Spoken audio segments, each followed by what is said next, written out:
आज हम लोगों का टेस्ट सीरीज का तीसरा सेट है जिसमें पहला क्वेश्चन है व्यापारिक कार्यालय का प्रमुख कार्य है। हम लोग जानते हैं कि व्यापारिक कार्यालय के कार्यों को दो वर्गों में बांटा जाता है, जिसमें पहला है आवश्यक कार्य, जिसमें पत्रों की प्राप्ति, बाहर जाने वाले पत्रों को तैयार किया जाता है, प्रतिलिपिकरण किया जाता है, बहु प्रतिलिपिकरण के कार्य इसमें समाहित किए जाते हैं और फाइलिंग एवं पत्रों का प्रेषण किया जाता है। दूसरा कार्य जो इसमें वर्गीकृत किया गया है उसे हम विविध कार्य के नाम से जानते हैं, जो व्यापारिक लेखे रखना, अभिलेखों को सुरक्षित रखना और नीति निर्धारण का कार्य समाहित किया जाता है। यानी इन कार्यों को देखने के बाद यह स्पष्ट है कि व्यापारिक कार्यालय के प्रमुख कार्यों में सूचनाओं को व्यवस्थित करना, सूचनाओं को प्रदान करना और अभिलेख तैयार करना, ये सभी कार्य आ जाते हैं। आगे क्वेश्चन है, अनुक्रमणिका से बचत होती है। कहता है, सबसे पहले हम लोग जानने की कोशिश करेंगे कि अनुक्रमणिका क्या है। अनुक्रमणिका एक ऐसी संकेत सूची है जिसके द्वारा किसी पत्र की फाइलिंग में सही स्थिति, क्रमबद्धता एवं पृष्ठ संख्या शीघ्रता एवं सुगमता से ज्ञात हो सके। अतः अनुक्रमणिका यह सूची वह उपाय है जिसके द्वारा थोड़े समय में और कम परिश्रम से यह पता लग जाता है कि अमुक पत्र की प्रतिलिपियां कहाँ रखी गई है। यानी कहा जा सकता है कि अनुक्रमणिका का अनुसरण करने से हम लोगों को समय और श्रम दोनों की बचत होती है। तो इसका आंसर हो जाएगा उपर्युक्त दोनों। अगला क्वेश्चन है, रोटरी शब्द की उत्पत्ति हुई है। हम लोग यहाँ देख सकते हैं, रोटरी शब्द रोटेट शब्द से बना है, जिसका अर्थ घूमना है। बड़े बड़े व्यापारिक कार्यालयों में जहाँ अधिक मात्रा में पत्रों की प्रतिलिपियां लेनी होती है, इसका प्रयोग किया जाता है। यह प्रतिलिपि लेने की सर्वश्रेष्ठ और आधुनिक ढंग है। यानी कह सकते हैं कि रोटरी शब्द जो है रोटेट शब्द से बना है। अगला क्वेश्चन है, बहुप्रतिलिपिकरण का उद्देश्य इनमें नहीं है। कहने का मतलब है कि हम लोग देखते हैं इधर प्रतिलिपिकरण के आवश्यकता और उद्देश्य क्या है।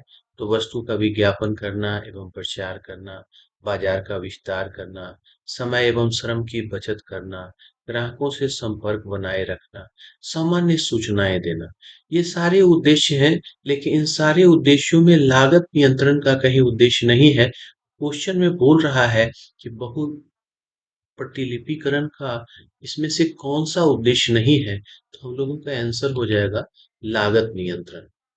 अगला क्वेश्चन है, शिकायती पत्र लिखता है।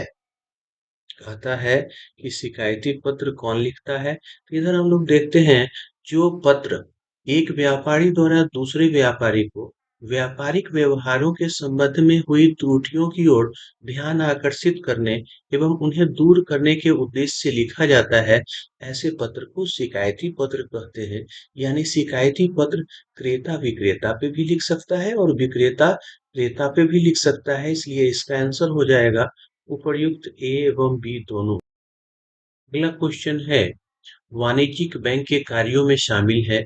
हम लोग यहाँ देख सकते हैं कि वाणिज्यिक बैंक के कार्यों को मुख्य रूप से दो वर्गों में विभक्त किया जा सकता है, जिसमें मुख्य कार्य और सामान्य कार्य आते हैं। जिसमें पहला है जमा स्वीकार करना और उधार कार्य कर देना, बैंक का मुख्य कार्य है। और सामान्य कार्य के अंतर्गत पत्र मुद्रा का निर्गमन, साख का निर्माण, रुपए का हस्तांतरण, विदेशी विनिमय का क्रय विक्रय। और अगला कार्य भी है जिसे हम एजेंसी संबंधी कार्य कहते हैं, जिसमें ग्राहकों की ओर से भुगतान करना, चेक बिल आदि का भुगतान करना, प्रतिभूतियों का क्रय विक्रय आदि आता है।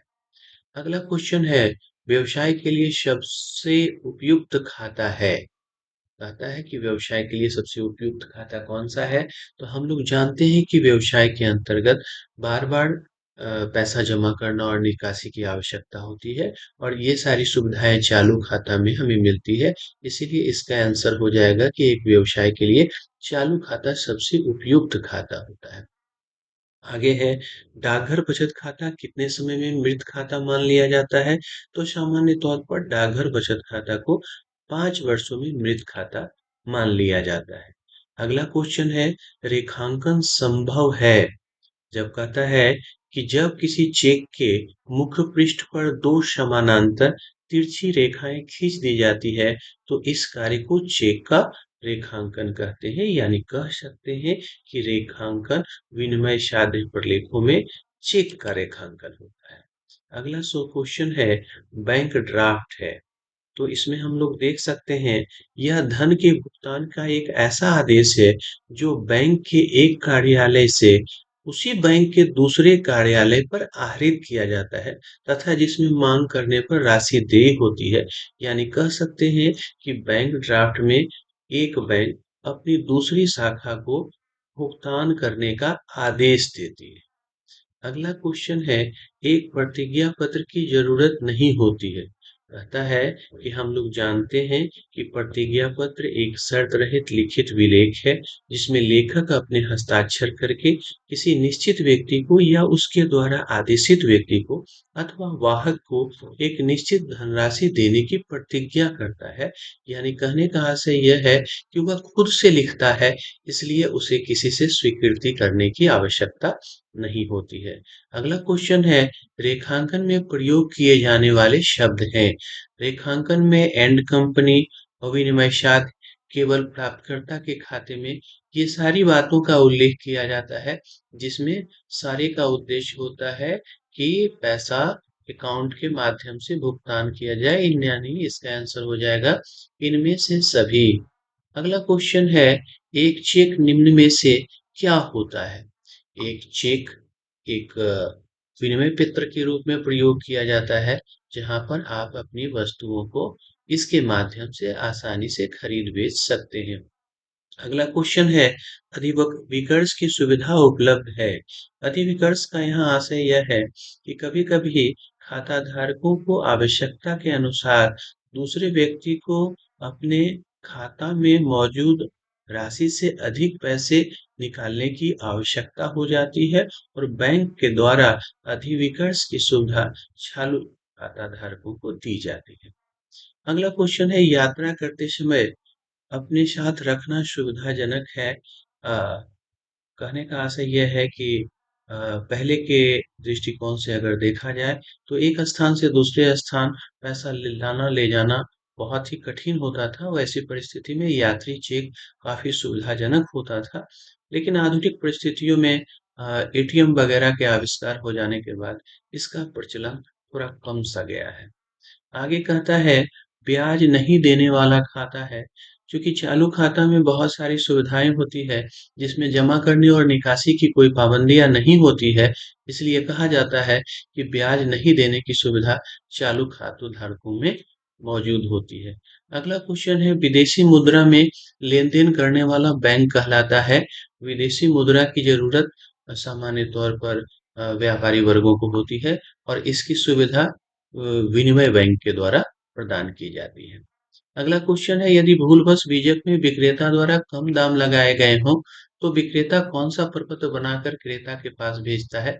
हम लोगों ने पिछले टेस्ट सीरीज में भी देखा है कि अगर आधी के की राशि की स्थिति में क्रेडिट नोट और अगर कोई दाम कम लिखा है या लिखने से छूट गया है, तो ऐसी परिस्थिति में डेबिट नोट बनाने की आवश्यकता होती है। अगला क्वेश्चन है, व्यापारिक पत्र का मुख्य अंग है। हम लोग जानते हैं कि ये सारे व्यापारिक पत्र के अंग हैं, लेकिन मुख्य अंग की जब भी चर्चा की जाएगी तो शीर्षक इसमें सबसे महत्वपूर्ण अंग की श्रेणी में आएगा। अगला क्वेश्चन है, पत्र के बाह्य तत्व हैं। तो हम लोग यहाँ दाहिने तरफ देख सकते हैं कि पत्र के बाह्य तत्व में लिफाफा आता है, लिफाफे पर पता आता है, कागज का आकार आता है, पत्र लेखन एवं टाइप टाइप आता है, डाक टिकट आता है और पत्र के आंतरिक तत्व में उसकी मौलिकता, संक्षिप्तता, शुद्धता और विनम्रता आती है। तो यानी आप यहाँ कह सकते हैं कि ये तीनों पत्र के बाह्य तत्व हैं, इसलिए इसमें आंसर हो जाएगा इनमें से सभी। आगे कहता है, बहुप्रतिलिपिकरण का सबसे प्राचीन ढंग है। तो हम यहाँ दाहिनी तरफ देख सकते हैं कि हेक्टोग्राफ, जिलेटिन या रासायनिक प्रणाली बहुप्रतिलिपिकरण की सबसे प्राचीन विधि है और यहाँ पे जिलेटिन ऑप्शन दिया हुआ है, इसलिए इसको हम लोग क्लिक कर देंगे। अगला है, प्रतिलिपिकरण का सबसे प्राचीन ढंग है।